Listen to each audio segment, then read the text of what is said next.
ನಮಸ್ಕಾರ. ನಾವು ಚಿತ್ರದುರ್ಗ ಜಿಲ್ಲೆ ಹೊಳಲ್ಕೆರೆ ತಾಲೂಕು ಮತ್ತಿಘಟ್ಟ ಗ್ರಾಮದಲ್ಲಿದ್ದೀವಿ.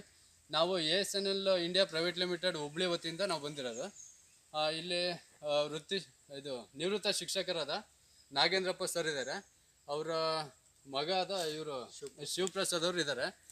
ಇವರು ಮುಂಚೆ ಅಡಿಕೆ ತೋಟದಲ್ಲಿ ಪ್ರಾಬ್ಲಮ್ ಇದೆ ಅಂತೇಳಿ ಯೂಟ್ಯೂಬಲ್ಲಿ ಸ್ವಲ್ಪ ವೀಡಿಯೋಸ್ ನೋಡಿ ಕರೆಸಿದ್ರು. ಅಂದರೆ ಇವ್ರಿಗೆ ಭೇಟಿಯಾದಾಗ ಸಿಕ್ಕಾಪಟ್ಟೆ ಮಳೆ ಇತ್ತು, ಇಷ್ಟಿಷ್ಟುದ್ದ ನೀರಿತ್ತು. ಅವಾಗ ಸರ್ ಹೇಳ್ತಿದ್ರು ಎಲ್ಲರಿಗೂ ಒಂದು ಇದಿರುತ್ತೆ, ಸರ್ ಈ ಮಳೆಗಾಲದಲ್ಲಿ ನೀವು ಈ ಥರ ಎಲ್ಲ ಮಾಡ್ತಿದ್ರಲ್ಲ ಅಂತ ಕೇಳಿದ್ರು. ಸರ್ ಇಲ್ಲ, ನಾವು ಫೀಲ್ಡ್ ವಿಸಿಟ್ ಮೇಲೆ ಬಂದಿದ್ವಿ, ಈ ಥರ ನಿಮ್ಮದು ನಂಬರ್ ಸಿಕ್ತು, ಹಂಗಾಗಿ ಮಾಡಿದ್ವಿ ಅಂತೇಳಿ ಬಂದು ಮಳೆಗಾಲದಲ್ಲಿ ತೋಟ ನೋಡಿದಾಗ ತುಂಬ ಡಿಸೀಸಸ್ ಇತ್ತು. ಈ ತೋಟ ಏನಿದೆ ಫುಲ್ಲು ಯೆಲ್ಲೋಯಿಶ್ ಇತ್ತು, ಮತ್ತು ಅಲ್ಲಲ್ಲಿ ಗಿಡಗಳು ಹೋಗ್ತಿದ್ವು. ಇವರಿಗೆ ಸ್ಟಾರ್ಟಿಂಗಲ್ಲಿ ಸರ್ ನನ್ನ ಪ್ರಾಡಕ್ಟ್ ಇದು ಅರ್ಕ ಮತ್ತು ನಿಮ್ಮ ASNL ಕಂಪ್ನಿ ಪ್ರಾಡಕ್ಟ್ ತೊಗೊತೀನಿ, ಆದರೆ ನಮ್ಮದು ಒಂದು ಕಂಡೀಷನ್ ಇದೆ, ನಾನು ಸ್ವಲ್ಪ ತೋಟಕ್ಕೆ ಪ್ರಾಡಕ್ಟ್ನ ಅಪ್ಲೈ ಮಾಡ್ತೀನಿ, ಅದರಲ್ಲಿ ರಿಸಲ್ಟ್ ಬಂದರೆ ನಾನು ಎಲ್ಲ ಇದಕ್ಕೂ ಅಪ್ಲೈ ಮಾಡ್ತೀನಿ ಅಂತ ಹೇಳಿದ್ರು. ಅವಾಗ ಇವರಿಗೆ ನಾನು ಅರ್ಕ ಜಿಂಜರು ಮತ್ತು ಸಪೋರ್ಟನ್ನ ಇವ್ರಿಗೆ ಬರೀ ಸ್ಪ್ರೇ ಮಾಡ್ಲಿಕ್ಕೆ ಕೊಟ್ಟಿದ್ದೆ. ಈ ಸ್ಪ್ರೇ ಮಾಡಾದ್ಮೇಲೆ ಅವರಲ್ಲಿ ಏನೇನು ಬದಲಾವಣೆ ಆಗಿದೆ, ಅದರಿಂದ ಏನೇನು ಉಪಯೋಗ ಆಗಿದೆ ಅವ್ರ ಹತ್ರನೇ ಕೇಳಿ ತಿಳ್ಕೊಳ್ಳೋಣ. ಸರ್ ನಮಸ್ಕಾರ, ಹೇಳಿ. ನನ್ನ ಹೆಸರು ಶಿವಪ್ರಸಾದ್ ಅಂತ. ಇವರು ನಮ್ಮ ತಂದೆ, ನಿವೃತ್ತ ಶಿಕ್ಷಕರು. ನಮ್ಮದು 3.5 ಎಕರೆ ತೋಟ ಇದೆ, ಅಡಿಕೆ ತೋಟ. ಅದರಲ್ಲಿ ಏನಾಗಿದೆ ಅಂದರೆ, ನಾನು ಫಸ್ಟಿಗೆ ಆರ್ಗ್ಯಾನಿಕ್ಕೆ ಬಳಸ್ತಾ ಇದ್ದೆ. ಕಾಲಾನುಕ್ರಮೇಣ ನಮಗೆ ತರಿಸೋದಕ್ಕೆ ಆಗದೆ ಇದ್ದ ಕಾರಣ ಕೆಮಿಕಲ್ ಯೂಸ್ ಮಾಡೋಕ್ಕೆ ಸ್ಟಾರ್ಟ್ ಮಾಡಿದೆ. ಕೆಮಿಕಲ್ ಯೂಸ್ ಮಾಡೋದ್ರಿಂದ ಏನಾಯಿತು ಅಂದರೆ ಪೂರ್ತಿ ರೋಗ, ಅದೇನು ಅಂದರೆ ಸುಳಿ ಒಣಗೋದು, ಆಮೇಲೆ ಅಲ್ಲಿದೆ ನೋಡ್ರಿ, ಅಲ್ಲಿ 2 ಗಿಡ ಒಣಗೋಯ್ದಾವೆ ಅಲ್ಲಿ, ಆ ಥರ ಆಗಿಬಿಟ್ಟು ಗಿಡ ಪೂರ್ತಿ ಡಿಸೀಸ್ ಬಂತಾಯಿದ್ದು. ಆಮೇಲೆ ನಾನು ಭಾಳ ಇದೇನು ಹಿಂಗಾಗೋಯ್ತಲ್ಲ ಅಂಥೇಳಿ ಏನೇ ಮಾಡಿದ್ರು ಒಂದು ಸ್ವಲ್ಪ ಆರ್ಗ್ಯಾನಿಕ್ಕಲ್ಲೇ ಮಾಡೋಣ, ಅದು ಆರ್ಗ್ಯಾನಿಕ್ಕಲ್ಲಿ ಉಪಯೋಗಿಸೋಣ ಅಂದ್ಕೊಂಡು ಯೋಚನೆ ಮಾಡ್ತಾಯಿದ್ದೆ. ಒಂದು ದಿವಸ ನಮ್ಮ ಫ್ರೆಂಡು ಒಂದು ಲಿಂಕ್ ಕಳಿಸಿದ್ರು, ASNL ಇದರಿಂದ ಅಡಿಕೆ ಕೊಳೆ ರೋಗ ಹೋಗುತ್ತೆ ಮತ್ತು ಇಡಿಗಳು ಮಂಡಿ ರೋಗ ಹೋಗುತ್ತೆ ಅಂತೇಳಿ ಒಂದು ಲಿಂಕ್ ಕಳಿಸಿದ್ರು ನನಗೆ. ಅದನ್ನು ನಾನು ನೋಡ್ದೆ, ಅವ್ರದ್ದು ಯೂಟ್ಯೂಬ್ ಎಲ್ಲ ಸರ್ಚ್ ಮಾಡಿದೆ. ಆಮೇಲೆ ಇವ್ರದ್ದು ಶ್ರೀಧರ್ ಅವ್ರದ್ದು ಕಾಂಟ್ಯಾಕ್ಟ್ ನಂಬರ್ ಇತ್ತು. ಅವರು ಪಾಪ ಶಿಕಾರಿಪುರದಲ್ಲಿದ್ದರು ಅನ್ಸುತ್ತೆ.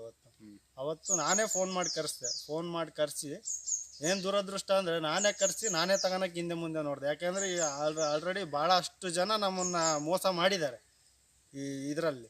ಹಾಗಾಗಿ ನಾನೇ ತಗೋಣಕ್ಕೆ ಯೋಚನೆ ಮಾಡಿಬಿಟ್ಟು ಪಾಪ ಅವ್ರು ಹೇಳಿದರು, 3 ಲೀಟ್ರು 4 ಲೀಟ್ರ್ ತಗೊಳ್ರಿ, ನಿಮ್ಮ ತೋಟಕ್ಕೆ ಅಷ್ಟು ಆಗುತ್ತೆ ಅಂತ ಹೇಳಿದ್ರು ಅವರು. ಇಲ್ಲ ಸರ್, ನಾನು ಕಣ್ಣಾರೆ ಕಂಡ್ರೂ ಪ್ರಮಾಣಿಸಿ ನೋಡೋ ಅನ್ನೋರು, ನಾವು ಒಂದು ಅರ್ಧ ತೋಟಕ್ಕೆ ಯೂಸ್ ಮಾಡ್ತೀನಿ, ಆಮೇಲೆ ಇನ್ನರ್ಧ ತೋಟ ನೀವು ರಿಸಲ್ಟ್ ಕೊಡ್ರಿ, ಆಮೇಲೆ ನಾನು ಉಪಯೋಗಿಸ್ತೀನಿ ಅಂತ ಹೇಳಿದೆ. ಅವಾಗ ನನಗೆ ಅವರು ಅರ್ಕ ಜಿಂಜರು ಮತ್ತು ಸಪೋರ್ಟರ್ ಕೊಟ್ಟೋದ್ರು. ನನಗೆ 3 ಲೀಟ್ರ್ ಕೊಟ್ಟೋದ್ರು. 3 ಲೀಟ್ರನ್ನು ನಾನು ಈಗ 25 ಡೇಸ್ ಆಯಿತು ಸ್ಪ್ರೇ ಕೊಡಿಸಿದ್ದೀನಿ. ಎಲ್ಲ ಅರ್ಧ ಭಾಗ ಕೊಡಿಸಿದ್ದೀನಿ, ಇನ್ನು ಅರ್ಧ ಆ ಕಡೆ ಕೊಟ್ಟಿಲ್ಲ.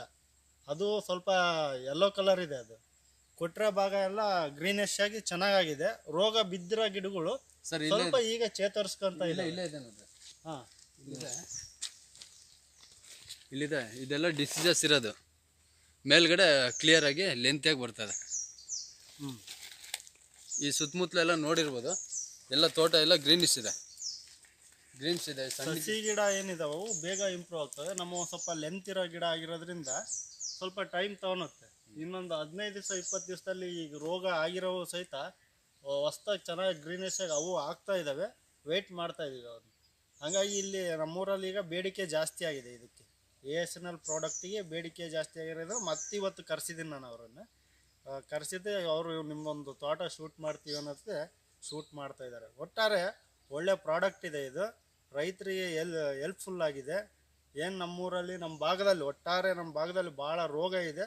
ಸದ್ಯ ಇವರಿಂದ ಅದು ಮುಕ್ತಿ ಹೊಂದಿದರೆ ಆ ದೇವರೇ ನಮಗೆ ಹೊರ ಕೊಟ್ಟಷ್ಟು ಸಂತೋಷ ಆಗುತ್ತೆ ಸರ್. ಮತ್ತೆ ನೋಡ್ಬೋದು, ಇಲ್ಲೆಲ್ಲ ತೋಟ ಎಲ್ಲ ನೋಡ್ರಿ, ಎಲ್ಲ ಗಿಡಗಳು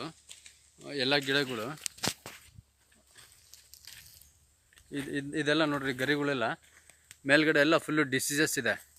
ಇದು ಮೇಲ್ಗಡೆ ಹೊಸ ಗರಿಗಳು ಬರ್ತಾ ಇರೋದು ಇದು ಸರ್. ಮತ್ತೆ ನೀವು ಅಪ್ಲೈ ಮಾಡಿರೋದು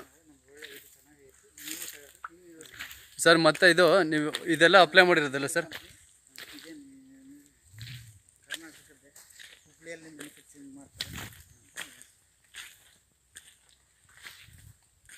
ಸರ್ ಇದಿಷ್ಟಕ್ಕೆ ನೀವು ಅಪ್ಲೈ ಮಾಡಿರೋದು? ಇಲ್ಲೇನು ಕಾಣ್ತಿದೆ ಈ ದೊಡ್ಡ ಗಿಡ ಏನಿದೆ ಹಾಂ, ಆ ದೊಡ್ಡ ಗಿಡಕ್ಕೆ ಮಾತ್ರ ಅಪ್ಲೈ ಮಾಡಿರೋದು. ಈ ದೊಡ್ಡ ಗಿಡ ಏನು ಕಾಣ್ತಿದೆ ಇದಕ್ಕೆಲ್ಲ ಅಪ್ಲೈ ಮಾಡಿರೋದು? ಹಾಂ, ಅರ್ಕ ಮತ್ತು ಸಪೋರ್ಟ್ರನ್ನ. ಸಪೋರ್ಟ್.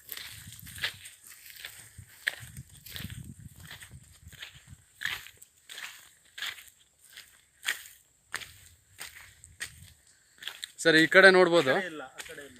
ಈ ಕಡೆ ನೋಡ್ಬೋದು ಎಲ್ಲ ಯೆಲ್ಲೋಶ್ ಇದೆ. ಇದೆಲ್ಲ ಸ್ಪ್ರೇ ಮಾಡ್ದಲ್ಲೇ ಇರೋದು ಏನು ಸರ್? ಹಾಂ, ಸ್ಪ್ರೇ ಕೊಟ್ಟಿಲ್ಲ ಇದು. ಇವಕ್ಕೆಲ್ಲ ಸ್ಪ್ರೇ ಕೊಟ್ಟಿಲ್ಲ. ಈ ತೋಟ ಎಲ್ಲ ಯೆಲ್ಲೋಶ್ ಇದೆ.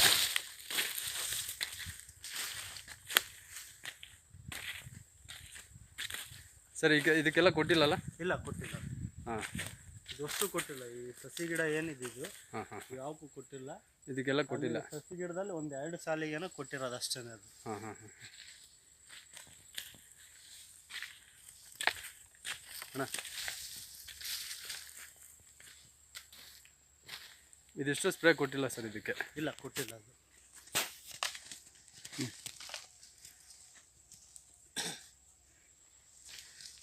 ಸರ್ ಇಷ್ಟು ವಿಡಿಯೋ ಎಲ್ಲ ತೋರಿಸಿದ್ವಿ, ಅಂದರೆ ದೊಡ್ಡ ಗಿಡದಲ್ಲಿ ಮಾತ್ರ ದೊಡ್ಡ ಗಿಡಕ್ಕೆ ಮಾತ್ರ ಸ್ಪ್ರೇ ಕೊಟ್ಟಿರೋದು. ಸ್ಪ್ರೇ ಕೊಟ್ಟಿರೋದು. ಇಲ್ಲಿ ಸಣ್ಣ ಗಿಡದಲ್ಲಿ 2 ಸಾಲ ಅದನ್ನು ಚೆಕ್ ಮಾಡೋದಕ್ಕೆ ಅಂತೇಳಿ 2 ಸಾಲ ಮಾತ್ರ ಅದಕ್ಕೆ ಕೊಡಿಸ್ಬಿಟ್ಟು ಈ ಕಡೆ ಎಲ್ಲ ಬಿಟ್ಟಿದ್ದೀವಿ. ನೋಡ್ರಿ ಇದೆಲ್ಲ ಎಲ್ಲೋ ಥರ ಇದೆ. ಇದೆಲ್ಲ ಯೆಲ್ಲೋಶ್ ಇದೆ. ಹಾಂ, ಎಲ್ಲೋ ಇದೆ. ನಿಮ್ಗೆ ಇದರಲ್ಲೇ ಡಿಫ್ರೆನ್ಸ್ ಕಾಣುತ್ತೆ? ಹಾಂ ಹಾಂ, ಅದನ್ನ ನೋಡ್ಬಿಟ್ಟು ನಮ್ಮ ಪಕ್ಕ ತೋಟದವರು ಮತ್ತಿವತ್ತು ಫೋನ್ ಮಾಡಿ ಅವ್ರನ್ನ ಕರ್ಸು ಅಂತೇಳಿ ಕರೆಸಿದ್ರು. ಹಂಗಾಗಿ ಇವ್ರನ್ನ ಫೋನ್ ಮಾಡಿ ಕರೆಸಿದ್ದೇನೆ ನಾನು. ಆ ತೋಟಕ್ಕೆ ಮತ್ತೆ ನಾಳೆ ನಾಡ್ದ್ರಲ್ಲಿ ಸ್ಪ್ರೇ ಕೊಡಿಸ್ತೀವಿ ಅದಕ್ಕೆ. ಅಂದರೆ ಒಳ್ಳೆ ಪ್ರಾಡಕ್ಟ್ ಇದೆ, ನೀವು ಯೂಸ್ ಮಾಡಿರಿ, ನಿಮ್ಮ ಕಡೆಯವ್ರಿಗೂ ತಿಳಿಸಿ, ರೈತರನ್ನು ಉಳಿಸ್ರಿ. ಸರ್ ಮತ್ತೆ ಈ ಸುತ್ತಮುತ್ತಲ ರೈತರಿಗೆ ಚಿತ್ರದುರ್ಗ, ಹೊಳಲ್ಕೆರೆ ಮತ್ತು ಈ ಕಡೆ ಬಂದರೆ ಹೊಸದುರ್ಗ, ಮತ್ತು ಈ ಕಡೆ ದಾವಣಗೆರೆ, ಈ ಸುತ್ತಮುತ್ತಲ ರೈತರಿಗೆ ನೀವು ಏನು ಹೇಳೋಕ್ಕೆ ಇಷ್ಟಪಡ್ತೀರಿ ಸರ್? ಇಲ್ಲ, ASNL ಪ್ರಾಡಕ್ಟು ಒಳ್ಳೆ ಚೆನ್ನಾಗಿದೆ. ಅದು ಫಸಲಿ ಕೊಡೋದಕ್ಕೆ ಆಗಲಿ ರೋಗಕ್ಕೆ ಆಗಲಿ ಒಳ್ಳೆ ಇಂಪ್ರೂವ್ಮೆಂಟ್ಸ್ ಕಾಣ್ತಾ ಇದೆ ನನ್ನ ಪ್ರಕಾರ. ಆದ ಕಾರಣ ಏನು ರೈತರು ಇದ್ದಾರ ಯಾವುದೇ ಬೇರೆ ಕಂಪ್ನಿಗಳ ಆಮಿಷಕ್ಕೆ ಒಳಗಾಗ್ದೇ ASNL ಕಂಪ್ನಿಯನ್ನು ಯೂಸ್ ಮಾಡಿರಿ, ಒಳ್ಳೆ ಇಳುವರಿ ತಗೊಳ್ರಿ, ಲಾಭ ಗಳಿಸ್ರಿ. ನೀವು ಹೇಳ್ರಿ, ನೀವು ಉದ್ಧಾರ ಆಗ್ರಿ, ಬೇರೆಯವ್ರನ್ನೂ ಉದ್ಧಾರ ಮಾಡಿ. ಸರ್ ನಿಮಗೆ ಪ್ರಾಡಕ್ಟ್ ಕೊಟ್ಟಿದ್ದು ಒಂದೇ ಟೈಮ್? ನಿಮಗೆ ಸರ್ವಿಸ್ ಯಾವ ಥರ ಇದೆ ಸರ್? ಚೆನ್ನಾಗಿದೆ. ನಾನು ನೋಡ್ರಿ, ನನಗೆ ಅವರು ಕೊಡೋ 2 ಲೀಟ್ರು ನನಗೆ ಔಷಧಿ ಕೊಡೋದಕ್ಕೆ ಶಿಕಾರಿಪುರದಿಂದ ಇಲ್ಲಿ ಬಂದರು ನನಗೆ. ಅಂದರೆ ಅವರಿಗೆ ರೈತರ ಮೇಲಿರೋ ಕಾಳಜಿಯನ್ನು ಒತ್ತಿ ತೋರಿಸುತ್ತೆ. ನನಗೆ 2 ಲೀಟ್ರ್ ಕೊಡೋದಕ್ಕೋಸ್ಕರ ಶಿಕಾರಿಪುರದಿಂದ 2,000 ರೂಪಾಯಿ ಖರ್ಚು ಮಾಡ್ಕೊಂಡು ಅವರು ಇಲ್ಲಿಗೆ ಬಂದು ನನಗೆಲ್ಲ ಗೈಡೆನ್ಸ್ ಕೊಟ್ಬಿಟ್ಟು ಅವ್ರು ಹೋಗಿದ್ದಾರೆ. ಮತ್ತು ಅದಾದಮೇಲೆ ನಮ್ಮ ಪಕ್ಕದೂರಲ್ಲೇ ಕೊಳಾಳ ಅಂತಿದೆ, ಅವರಿಗೆ ಸಸಿ ಗಿಡಕ್ಕೆ 1 ಲೀಟ್ರ್ ಕೊಡೋದಕ್ಕೋಸ್ಕರ ನಾನು ಅಲ್ಲಿ ತನಕ ಹೋಗಿದ್ದಾರೆ. ಅಂದರೆ ಅವರಿಗೆ ರೈತರ ಬಗ್ಗೆ ಇರುವಂಥ ಕಾಳಜಿ ಇಲ್ಲಿ ಎದ್ದು ಕಾಣಿಸುತ್ತೆ. ಸರಿ ಸರ್, ನಿಮ್ಮ ಅಭಿಪ್ರಾಯ ವ್ಯಕ್ತಪಡಿಸೋದಕ್ಕೆ ಧನ್ಯವಾದಗಳು.